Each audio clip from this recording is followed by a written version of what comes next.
হ্যাঁ, বানান করো আর রিডিং করো। রিডিং বলো। ফাত হা দুই পেশ হুন ফাত হুন। গাড়িটা বিক্রির কথা শুনে ও তো শোনে নাই, এখন মাত্র বললাম।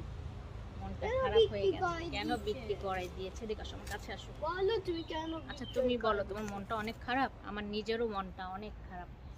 তো দুধ গরম হয়ে গেছে, এখন ওকে ড্রয়িং রুমে পড়তে দিয়েছি। ওকে দুধটা খাওয়াই দিয়ে আসবো। রান্না তো চুলায় চলতেছে, আর মেয়ে হচ্ছে নাস্তা খেয়ে ঘুম দিচ্ছে। রেডি রান্না বান্না চলতেছে আমার চুলাতে রান্না। ছেলেকে হচ্ছে দুধ দিব। দুধটাকে এখন একটু মালটোবা দিয়ে দিতে হবে। নাস্তা হয়েও গেছে সবার। আসসালামু আলাইকুম। আশা করছি যে যেখানে আছেন সবাই ভালো আছেন। আমরাও আলহামদুলিল্লাহ আল্লাহর অশেষ রহমতে আল্লাহ ভালোই রেখেছে। ডাল চচ্চড়ি, ঘন ডাল রান্না করে নিলাম। খিচুড়ি রান্না করব, তারপরেও ঘন ডাল করলাম, যে রুটি দিয়ে খেতেও ডাল লাগবে। আর আমার সারিম আর শৈলীর তো ডাল লাগবে। ওরা আবার খিচুড়ি পোলাও তো এত পছন্দ করে না। ভাত রান্না করতে হবে ওদের জন্য। আর ইলিশ মাছ একটা বের করে হাতে মাখানো জাল করে নিলাম। এটা হচ্ছে বেগুন, দেশি বেগুনের চাক ভাজি করে নিলাম, মেখে রেখে দিয়েছিলাম আগে। আর 2 পিস ইলিশ মাছ নিলাম, জাল দেওয়া। সব জাল দিয়েছি, সব 2 পিস শুধু নিয়েছি। আমি আর আমার শাশুড়ি মা একটু ভাজা খাবো, আর তো কেউ খাবে না। হাজব্যান্ড তো মাছ খাই না, ছেলে মেয়েও ভাজা খেতে পারবে না। দুইজনের জন্য যে বেগুন মেখে যে মশলাটা বেঁচে গেছে সেটার মধ্যে একটু মেখে রেখে দিব।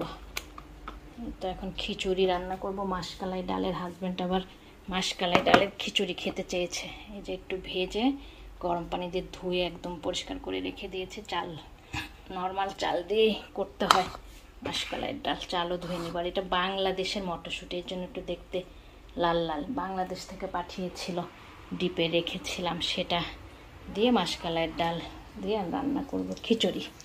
এই তো আমার রান্না বান্না। সারিম হচ্ছে ড্রয়িং রুমে লেখাপড়া করছে, আমি রান্না করে নিচ্ছি। সারিমের তো দুধ গরম হয়ে গেছে, এখন ওকে ড্রয়িং রুমে পড়তে দিয়েছি। ওকে দুধটা খাওয়াই দিয়ে আসবো। রান্না তো চুলায় চলতেছে, আর মেয়ে হচ্ছে নাস্তা খেয়ে ঘুম দিচ্ছে।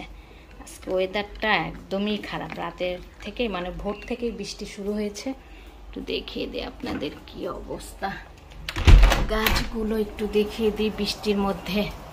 কিন্তু তারপরেও যেন কেমন একটা দেশের মতো, যে বৃষ্টির মধ্যেও গরম, বাইরের থেকে ঠান্ডা বাতাস আসছে জানালাটা খুললে, তারপরেও গরম কমতেছে না। আমাদের এখানেও ভালোই গরম পড়ে গেছে।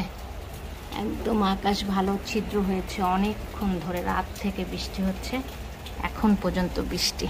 বিকালের দিকে হয়তো একটু ক্লিয়ার হয়ে যাবে আকাশটা। ঝমঝম করতেছে। আমার করলা গাছের ফুল এসেছে অনেক। শশা উঠিয়েছে একসঙ্গে 6টা শশা গাছ, ভালোই শশা দিচ্ছে। আর হচ্ছে মরিচ উঠাবো। মরিচ অনেক পেকে গেছে, উঠিয়ে শুকিয়ে নিব গাছে মরিচ। আজকে তো বৃষ্টি, এখন আর তো উঠানো যাবে না। যদি বিকালে বৃষ্টি না থাকে অনেকগুলো মরিচ উঠাইতে হবে। আমি আর আম্মা মিলে উঠিয়ে নিব।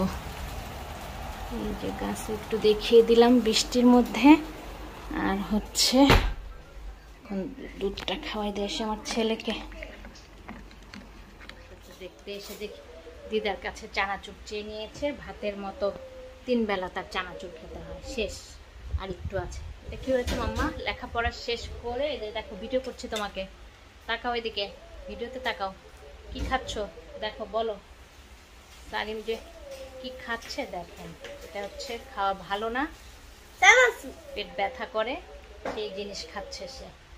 লেখাপড়া শেষ করেছে। কি অবস্থা ড্রয়িং রুমে দেখাই আপনাদের। এই যে ব্যাগটা নিয়ে ওদিকে রেখেছে। পড়ালেখা শেষ করে এগুলো গুছিয়ে রাখতে হবে না বাবা? গুছিয়ে রাখো। রান্না বান্না শেষ, এখন ওদিকেও গুছিয়ে নিচ্ছি। আর রোদ উঠে গেল। বাইরে দেখেন কি বৃষ্টি হচ্ছিল, একদম ঝমঝমে রাতে থেকে বৃষ্টি হচ্ছিল। এখন আবার ঝলমলে রোদ উঠে যাবে মনে হচ্ছে আস্তে আস্তে। এখন কিছুটা আলো হয়েছে। মেয়েটাকে একটু পরে উঠিয়ে নিব, গোসল করাবো, নিজেরও গোসল করব। আর এই যে রান্না বান্না কাজ তো শেষ, পুরো হয় নাই বলতে এখন কাটাকাটিগুলো করে নিব। আম 2টা কেটে নিব, সালাদটাও মেখে রেখে দিব। আর রান্না তো প্রায় হয়ে গেছে। এখন আবার গরম পানি দিয়েছি এখানে মাখানো হয়েছে প্রায় আধা ঘন্টা খিচুড়িটাকে। সব কিছু মশলা মটরশুঁটি সব দিয়ে মেখে রেখেছি, খালি গরম পানি ঢেলে দিলে খিচুড়ি হয়ে যাবে। যে ডাল চচ্চড়ি আর হচ্ছে পরে একটু সরিষা দিয়েছি এই চাল দেওয়া মাছে, এটা ভাত দিয়ে খেতেও ভালো লাগবে, খিচুড়ি দিয়ে খেতেও ভালো লাগবে। তো সব শেষ, ভাতের আইটেমই সব করা হয়েছে আমার মেয়ের জন্য, কারণ মেয়ে তো আবার খিচুড়ি খাবে না। খিচুড়ি আবার পরে একটু বৃষ্টি দেখে রান্না করলাম, তাতে রোদই উঠে গেল। বেগুন ভাজি, মাংস খাবে না, মাংস আর রান্না করি নাই, ডিম ভাজি করবো পরে।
ঝলমলে রোদ উঠে গেছে, দেখেন একদম নিট অ্যান্ড ক্লিন যে একটা রোদ, আকাশ একদম ক্লিন।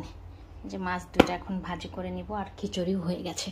লাস্ট ফিনিশিং একটু দেখিয়েও দিই আপনাদের, গরম মশলার গুঁড়া, একটু জিরার গুঁড়া দিয়েছি, আর দিব হচ্ছে বাংলাদেশ থেকে আনা একদম অনেক সুন্দর গন্ধ ঘি, আমাদের ঈশ্বরদীর পাবনার ঘি, লক্ষ্মীর ঘি, যেটা সবচেয়ে সেন্ট বেশি, খেয়ে অনেক ভালো লাগতেছে এই ঘিটার সেন্টটা, বেশি করেই দিব। আজকে আর সরিষার তেল দিই নাই, আজকে শুধু ঘিয়ে করব, আর একটু সয়াবিন তেল দিয়েছি। গরম মশলার গুঁড়া, একটু টালা জিরা গুঁড়াও দিয়ে নিয়েছি। আর এখন দিব হচ্ছে এই পেঁয়াজ বেরেস্তা, অনেক করে রাখি, আরও এক বক্স আছে, দেখেন কি মচমচা, 1 মাসের বেশি হয়ে গেছে।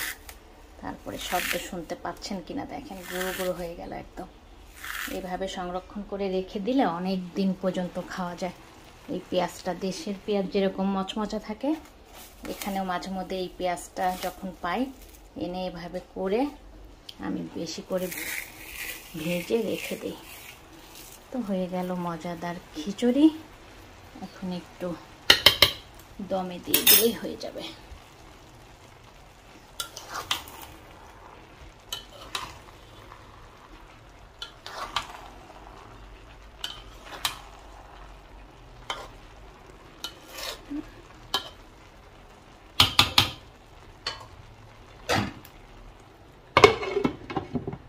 হয়ে গেল খিচুড়ি। এখন মাছ দুইটাও চুলাতে দিয়ে দিব, আস্তে আস্তে হয়ে থাকবে।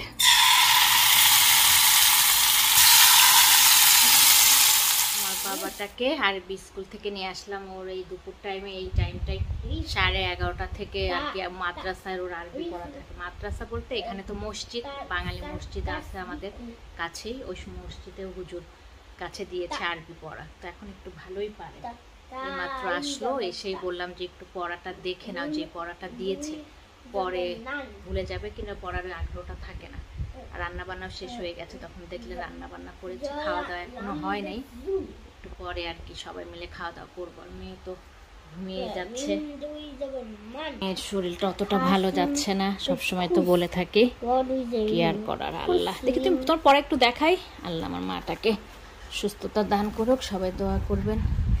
এবার হসপিটাল থেকে এসে আমার মাটার শরীর ভালোই যাচ্ছে না, অনেক দিন তো হসপিটালে গেছিল।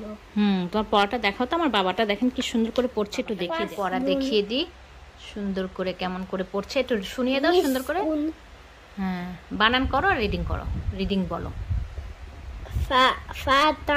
ফাত হা দুই পেশ হুন, ফাত হুন।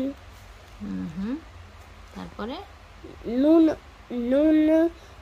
শিন পেশ, নুন জবর না, নুন পেশ নু, শিন যে শি, র তা জবর রাত, নুশিয়াত।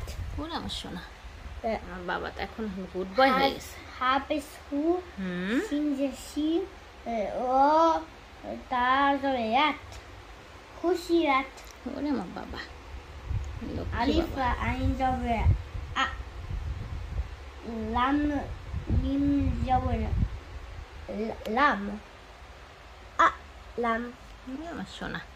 বাবা তো সুন্দরভাবে পড়ছে। আমরা একটু বাইরেও যাব, একটু এখন একটা পড়াটা শেষ করো, তারপরে বাইরে যেয়ে একটা কিছু দেখাই নিয়ে আসি। এই যে আমরা বাইরে একটু বের হলাম, একটা জিনিস দেখাবো বলতে একটু ভিডিওতে রাখবো, কালকে জিনিসটা চলে যাবে। আর এত সুন্দর যে বৃষ্টি মানে হচ্ছিল, তখন তো দেখালাম আপনাদের কি পরিমাণ বৃষ্টি হচ্ছে। খিচুড়ি রান্না করেছি আর রোদ এখন ঝলমলে। এই মরিচগুলো বলেছিলাম যে উঠাবো, এতগুলো মরিচ হয়েছে আমাদের গাছে, এখনো আছে। পরে আমার শাশুড়ি মা মরিচগুলো উঠিয়ে নিয়েছে, তখন আর ভিডিও করা হয় নাই। ঝলমলে রোদ, কাপড়ও আবার শুকাইতে দেওয়া হয়েছে এদিকে। আর এই যে মরিচ এখনো লাল লাল কিছু রয়ে গেছে, পানি শুকিয়ে গেছে। আর একটু বাইরে যাচ্ছি, আমার সারিম অলরেডি চলে গেছে বাইরে। রোদ বাবা এদিকে আসো, কি পরিমাণ ঝলমলে রোদ উঠে গেছে। এত যে বৃষ্টি হয়েছে মনেই হচ্ছে না। এই যে আমাদের গাড়িটা ভিডিওতে রাখবো, কারণ গাড়িটা ছেড়ে দেওয়া হয়েছে বলে বিক্রি করে দিয়েছি। আমাদের পছন্দের, আমাদের মা ছেলের অনেক পছন্দের এই আমাদের এই লাল গাড়িটা, পিজট গাড়িটা। চকচক করতেছে গাড়িটা, একদম একদম মেরুন কালার তো, মানে রেড না, রেড মেরুন তো অনেক ভালো লাগে। আমার ছেলে বলতেছে কেন ড্যাডি গাড়ি বিক্রি করাই দিচ্ছে টাকার জন্য। এখন বলো মানে এই কথাটা, আমরা গরিব হয়ে গেছি এই জন্য, টাকার জন্য। খালি কথায় কথায় বলে আমরা কি গরিব হয়ে গেছি? জানি তুমি গরিব হয়ে গেছো, এটা বলতে হয় না, আল্লাহ শুকরিয়া আদায় করতে হয়। আচ্ছা ঠিক আছে, আমরা গরিব হই নেই, আমরা আল্লাহকে ভালোবাসি, আল্লাহকে ভালোবাসি। ড্যাডি কি গরিব হয়ে গেছে, কেন গাড়ি বিক্রি করাই দিচ্ছে? আমার ছেলের মাঝে মাঝে কথা মানে শুনলে অবাক লাগে। এই গাড়িটা কি? এই গাড়িটা ওইটা হচ্ছে সাকলান আঙ্কেলের গাড়ি রেখে গেছে, আর আমাদের গাড়িতে করে তোমার ড্যাডি নিয়ে গেছে, কোথায় যেখানে গেছে। গাড়ি বিক্রি করে দিচ্ছে জানতেছি না। না আল্লাহ কিছু ভালো কিছু রেখেছে আমাদের এই গাড়িটার পরিবর্তে, ভালো কিছু হতে পারে, এই জন্য বিক্রি করে দিচ্ছে। আমরা তো নতুন গাড়ি পেতে পারবো, সেটাও হতে পারে, আল্লাহ যদি ভাগ্যে রাখে আমাদের, সেটাও হতে পারে। নাকি হচ্ছে ড্যাডি খালি হচ্ছে টাকা চাই, ড্যাডির টাকা চায়, এই জন্য গাড়ি বিক্রি করে দিচ্ছে। আমার বাবাটা রেড কার্ডটা তার অনেক ফেভারিট, আমার তো আছে, তাও তো আমরা বড় মানুষ, আমরা তো বুঝি কি কারণে কিংবা কোন একটা সমস্যার জন্যই করতে হচ্ছে, তো ও তো আর সেটা বোঝে না। আমি জানি তো কি সমস্যার জন্য। আচ্ছা থাক, আজকে আমরা আল্লাহ হাফেজ করে দিই। গাড়িটা দেখিয়ে গাড়ির এখানে আজকের মতো আল্লাহ হাফেজ করে নিই, নতুন কোনো ব্লগে আবার দেখা হয়ে যাবে। বিদায় নিয়ে নাও, আল্লাহ হাফেজ। আল্লাহ হাফেজ। Thank you for watching my video. আমার চ্যানেলটিকে ভালো লেগে থাকলে সাবস্ক্রাইব করবেন, বেল বাটনটিকে ক্লিক করবেন, লাইক করবেন, কমেন্ট করবেন, শেয়ার করবেন। ধন্যবাদ।